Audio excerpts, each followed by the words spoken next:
Thomas Negaroff, on remonte il y a plus de 20 ans.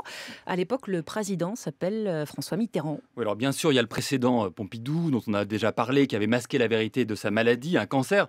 Derrière, à l'époque, à l'ORTF, on parlait d'une grippe. Mais j'aimerais revenir à un moment charnière. On est en septembre 1992. Le professeur Bernard Debré, qu'on vient d'entendre, évoque l'opération de la prostate sur le président Mitterrand. Le président de la République a été hospitalisé hier dans le service, qu'il a été opéré ce matin par le professeur Steg, que j'ai aidé. Le président de la République va actuellement parfaitement bien. C'était tout à fait bénin. Et là, il y a le communiqué de l'Élysée qui vous a dit un certain nombre de choses. Moi, je vous dis simplement les faits, je ne peux pas vous dire autre chose.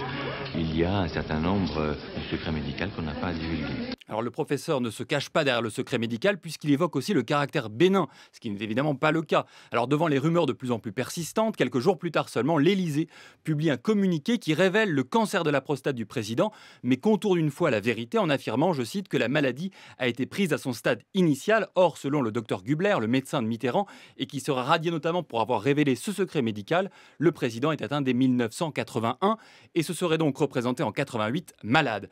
Alors à partir de 92, le cancer de Mitterrand est donc rendu public, mais devant l'échec des traitements et l'affaiblissement visible du président, à partir de novembre 94, s'ouvre la porte à toutes les interrogations. Le président rassure lui-même tout le monde. À partir d'un certain âge, ou quand on est frappé par certaines maladies, on ne peut pas faire de prévisions à très longue distance.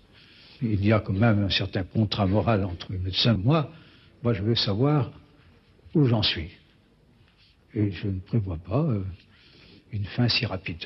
Question toujours ouverte de la transparence. En 2004, la Cour européenne des droits de l'homme a considéré que la capacité d'un président de la République ne relève pas du secret médical, mais concerne la vie de tout un peuple. Merci beaucoup, Thomas Negaroff.